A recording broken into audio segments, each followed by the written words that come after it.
1. A forensic CNA instructor is planning a training session on patient confidentiality in a locked behavioral unit. Which instructional strategy is most aligned with adult learning theory? A. Requiring learners to memorize legal statutes. B. Delivering a lecture without interaction. C. Facilitating a case study discussion of real-life incidents. D. Showing a video followed by a written test. 2. During a skills lab, a CNA trainee repeatedly fails to don PP correctly. As a forensic CNA instructor, what is the best method to assess the trainee's learning needs? A. Provide written material and dismiss the class. B. Retest the trainee immediately. C. Ask the trainee to describe their understanding of the procedure. D. Record the failure without offering feedback. 3. In developing a curriculum for new forensic CNAs, what is the most critical first step? A. Writing the evaluation criteria. B. Establishing goals based on regulatory guidelines and facility needs. C. Selecting textbooks. D. Creating a skills checklist. 4. A forensic CNA instructor observes a student becoming emotionally reactive during a case study about abuse victims. What is the instructor's best immediate response? A. End the session abruptly. B. Reprimand the student publicly. C. Acknowledge the student's reaction and offer support privately. D. Ignore the behavior to avoid disrupting class. 5. In accordance with adult learning principles, which approach enhances learner engagement in a forensic CNA training session? A. Using rote repetition for all content. B. Incorporating learners' prior experience into discussions. C. Mandating silence during instruction. D. Delivering content only through slides. 6. A new forensic CNA trainee demonstrates resistance to mentoring. Which communication technique is most effective? A. Avoid addressing the behavior. B. Confront the trainee in front of others. C. Use reflective listening and inquire about underlying concerns. D. Remove the trainee from the program. 7. During clinical instruction, how should an instructor best handle a student who violates patient safety protocols? A. Wait until final evaluation to mention it. B. Document the incident and continue. C. Stop the activity, correct the student, and debrief immediately. D. Refer the student for disciplinary action without discussion. 8. Which evaluation method provides the most accurate measure of a trainee's clinical competence? A. Multiple choice written test. B. Peer review reports. C. Direct observation using a validated checklist.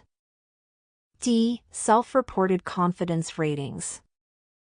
9. In a forensic unit, CNAs are exposed to legal documentation. What should an instructor emphasize during training? A. Use of medical abbreviations to save time. B. Limiting charting to shift summaries only. C. Recording only observable, objective facts. D. Keeping duplicate notes outside the EMR. 10. Which of the following best represents a core element of curriculum development for forensic CNA training? A. Instructor's preferences. B. Student-selected topics. C. Regulatory and legal guidelines. D. Previous class evaluations. 11. A CNA instructor planning a module on elder abuse must ensure A. Students are tested only on state laws. B. Personal opinions are shared during lectures. C. Content reflects mandatory reporting laws and ethical principles. D. Emotional content is omitted to avoid stress. 12. What role does formative evaluation play in forensic CNA instruction? A. Measures learning after the course. B. Helps instructors adjust teaching during the course. C. Assigns final grades. D. Validates regulatory inspections. 13. Which action by a forensic CNA instructor supports ethical mentoring? A. Sharing personal stories to build friendship. B. Giving praise only to the best students. C. Providing consistent, unbiased support to all trainees. D. Ignoring struggling students. 14. The most effective way to teach de-escalation strategies in a forensic setting is A. PowerPoint presentation. B. Policy review. C. Role-play scenarios. D. Independent reading. 15. A forensic CNA instructor includes post-clinical conferences in the curriculum primarily to A. Provide entertainment. B. Offer summative evaluation. C. Facilitate reflection and feedback. D. Reduce documentation requirements. 16. In mentoring a new forensic CNA, the instructor must prioritize A. Maintaining distance to avoid favoritism. B. Modeling professional boundaries and ethical behavior. C. Sharing unverified tips. D. Focusing only on tasks, not values. 17. Which principle is essential when documenting CNA student performance? A. Include subjective impressions. B. Use vague generalizations. C. Focus on specific behaviors and outcomes. D. Avoid documenting negative findings. 18. What is the primary legal responsibility of a CNA instructor in forensic training? A. Ensure learners are entertained.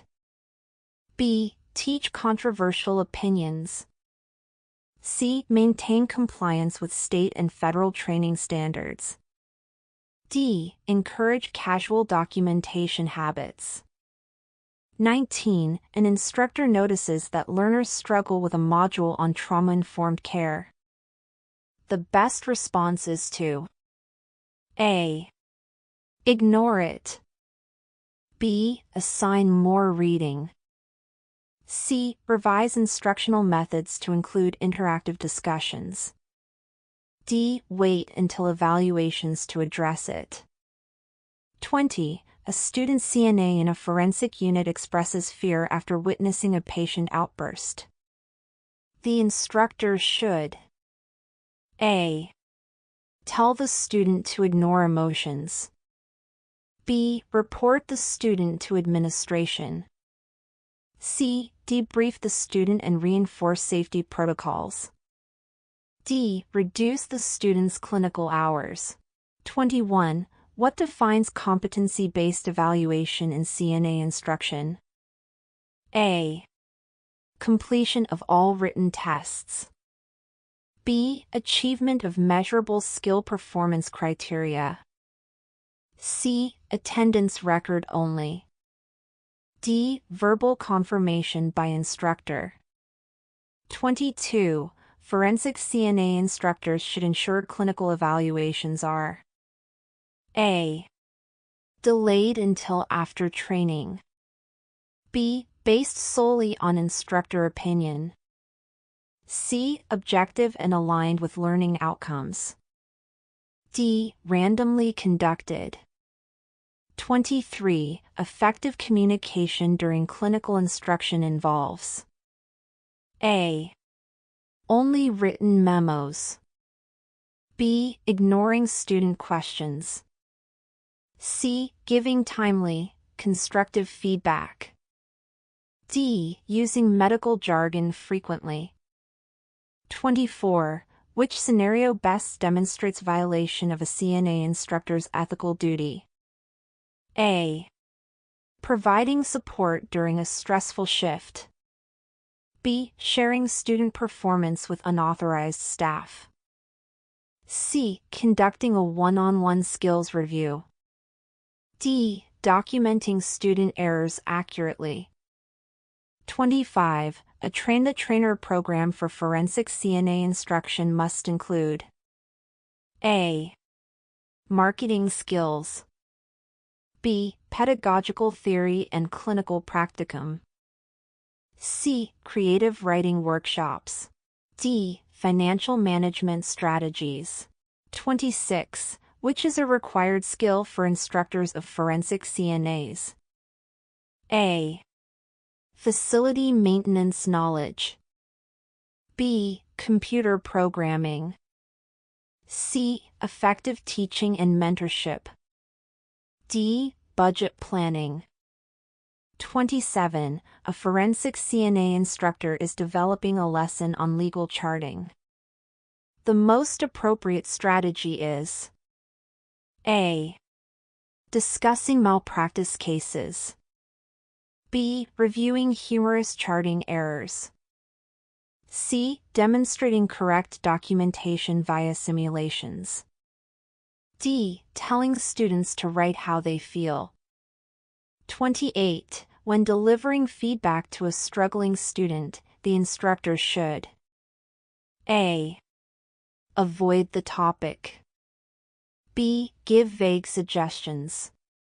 C. Be specific, respectful, and focus on improvement. D. Publicly reprimand the student. 29. During clinical instruction, a student CNA asks a complex legal question. The instructor should A. Refer to the facility's legal or compliance officer.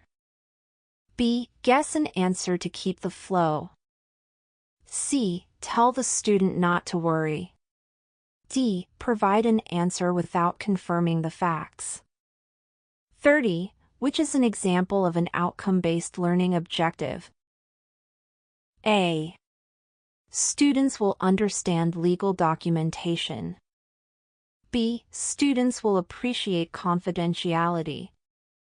C. Students will demonstrate accurate incident report completion. D. Students will value patient dignity. 31. What is the best method for teaching forensic CNAs about mandatory reporting? A. Reviewing news articles. B. Engaging in scenario-based decision-making exercises. C. Encouraging passive listening. D. Showing historic cases only. 32. A student is struggling to meet clinical objectives. The instructor should first A. Recommend termination. B. Provide a remediation plan and additional support. C. Ignore the issue until evaluations. D. Blame the curriculum. 33. An instructor fails to follow up on reported safety violations during clinicals. This is a breach of A. Mentorship expectations. B. Legal and ethical duties. C. Curriculum design. D. Communication theory. 34. An instructor wants to increase learner retention. Which method aligns with adult learning theory? A. Frequent testing. B. Collaborative learning with real-world application. C. Strict memorization drills. D. One-way lectures. 35. What distinguishes forensic CNA training from standard CNA programs? A.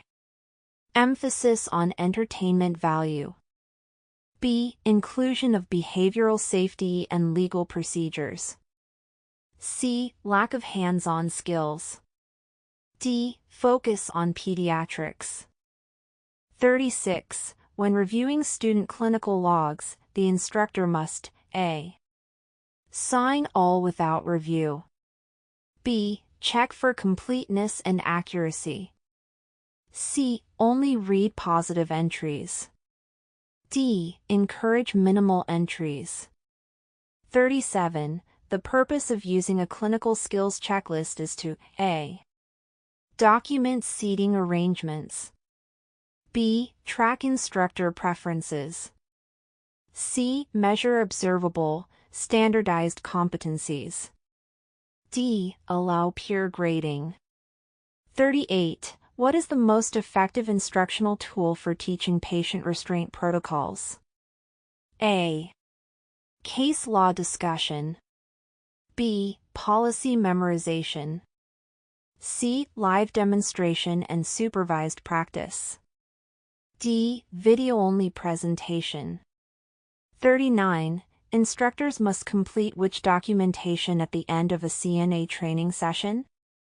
A. Daily menu. B. Trainee evaluation forms and competency assessments. C. Employee timesheets. D. Marketing reports. 40. In a forensic unit, what should a CNA instructor emphasize regarding patient interaction? A. Avoiding communication to stay neutral. B. Building therapeutic rapport while maintaining boundaries. C. Sharing personal stories. D. Ignoring patient behavior.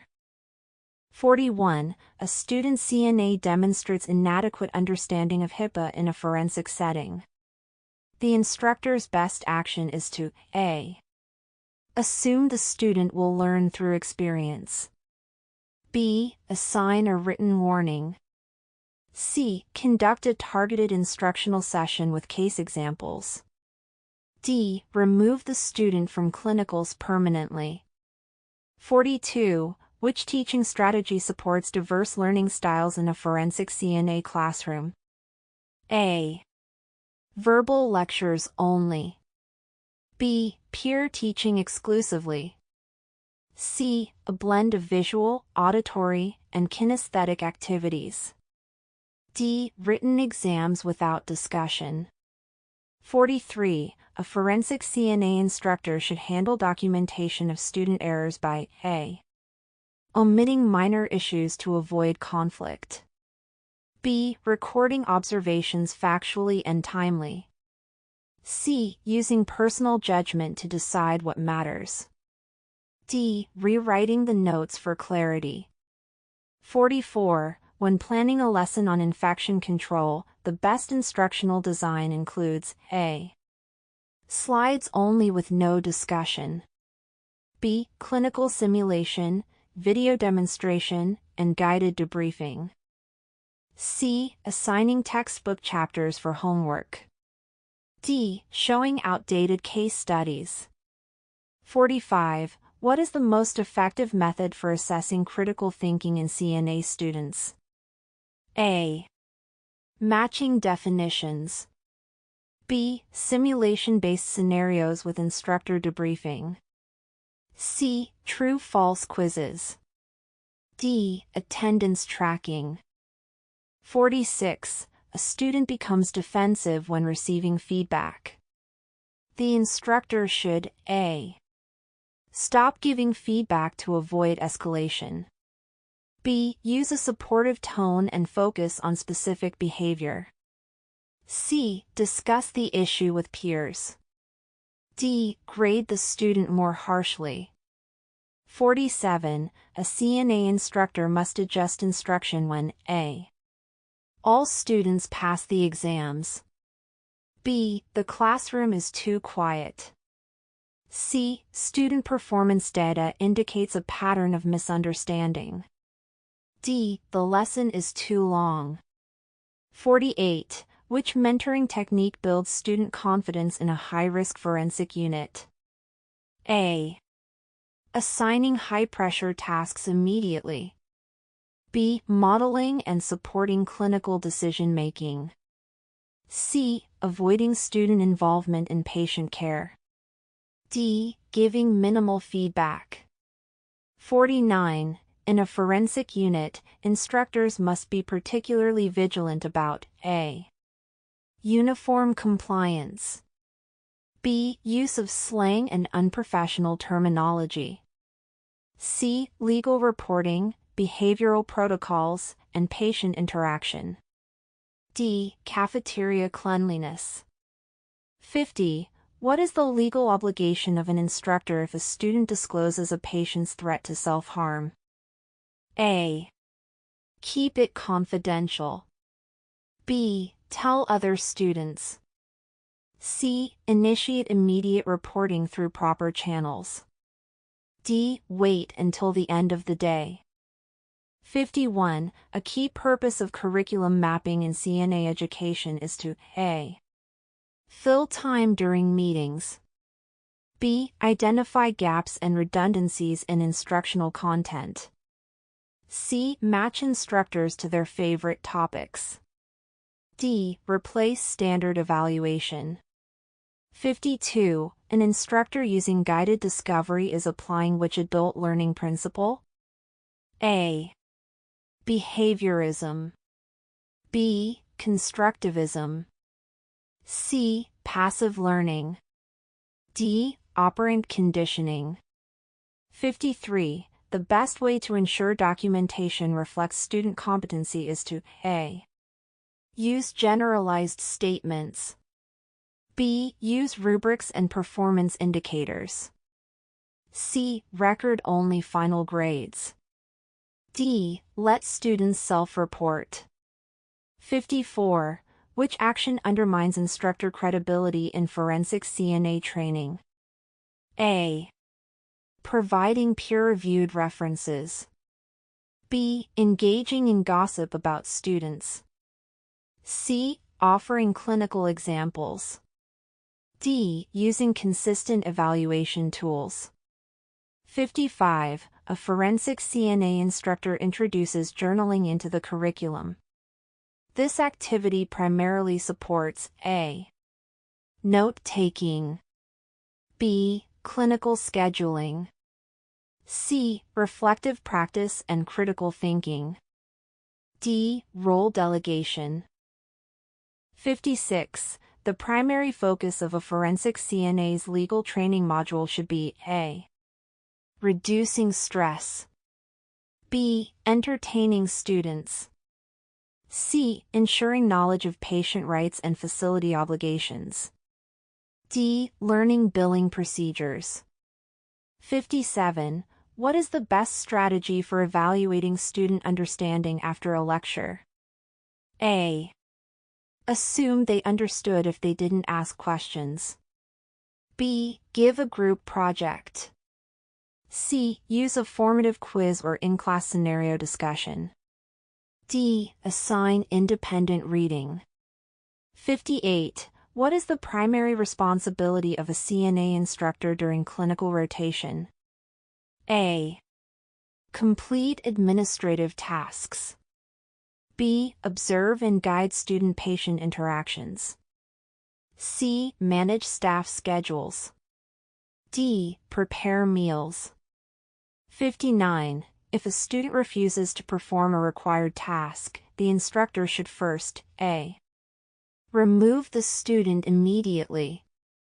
B. Document the refusal and explore the reason with the student. C. Report the student to the board. D. Ignore the incident. 60. A trauma-informed teaching approach in forensic CNA training emphasizes A. Harsh correction. B. Avoidance of patient history. C. Empathy, safety, and awareness of trauma triggers. D. Delayed feedback. 61. Instructors assessing hands-on skills should prioritize A. How quickly the student works. B. The appearance of confidence. C. Adherence to performance criteria. D. Number of tasks completed. 62. A key requirement of most train-the-trainer programs is A. Facility management certification. B. Supervisory experience and instructional competency. C. Marketing knowledge. D. Security clearance. 63. Effective mentorship is characterized by A. Command and control dynamics. B. Collaborative problem solving and role modeling. C. Rewarding only top performers.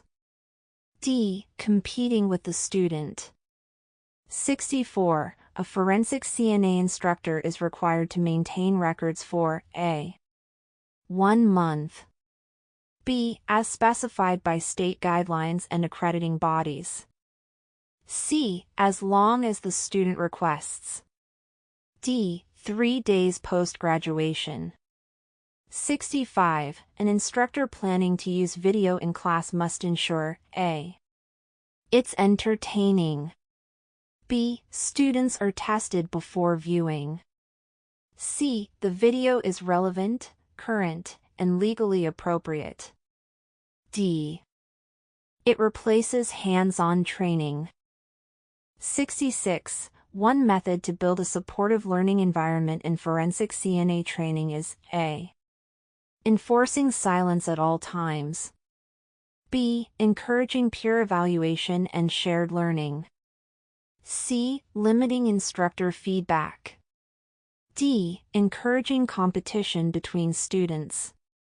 67. A CNA student falsifies a clinical log. The instructor must A. Ignore it. B. Give another chance without reporting. C. Document and report per institutional policy. D. Ask a peer to confirm the truth.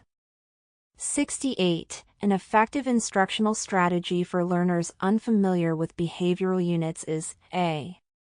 Passive observation. B. Unsupervised immersion. C. Pre-briefing, active clinical mentorship, and debriefing. D. Night shift assignments. 69. During curriculum review, an instructor notices that ethical decision-making isn't covered. The correct action is to A. Continue without it. B. Add objectives and learning activities to cover ethics. C. Leave it to students' discretion. D. Wait for student complaints. 70. A CNA instructor must notify the program director immediately when A. A student earns a low grade. B. A safety breach occurs during training. C. There is a disagreement among staff. D. The test schedule changes. Forensic CNA Certified Nursing Assistant. The Forensic CNA Certified Nursing Assistant test evaluates the knowledge and competencies required for CNAs working in specialized forensic healthcare environments, such as correctional facilities, psychiatric units, and secure medical wards. This rare but critical certification focuses on legal and patient safety modules unique to forensic settings. Test takers are assessed on their understanding of regulatory compliance, ethical responsibilities, trauma-informed care, contraband control, documentation protocols, and appropriate communication techniques. Emphasis is placed on adult learning principles, clinical supervision, evaluation strategies, and mentoring skills relevant to training future CNAs. The exam ensures candidates are equipped to navigate the legal, safety, and behavioral complexities of forensic healthcare while upholding patient rights and institutional policies. Here are the top 5 beneficial uses of the sample exam. 1. Enhanced legal compliance. The test ensures CNAs understand legal mandates specific to forensic settings, such as HIPAA, mandated reporting, and patient rights, reducing liability and ensuring safe, lawful care. 2. Improved patient safety. By emphasizing trauma-informed care, de-escalation techniques, and contraband awareness, it prepares CNAs to manage high-risk individuals effectively, protecting both patients and staff. 3. Elevated training standards. It equips CNA instructors and mentors with adult learning principles, curriculum planning, and evaluation methods, ensuring quality education for future forensic CNAs. 4. Better clinical supervision. Certified CNAs gain refined observation, feedback, and documentation skills tailored to forensic care, enhancing on-site supervision. 5. Career advancement. Certification distinguishes professionals in a highly specialized field, opening doors to advanced roles in corrections, mental health, and instructor pathways.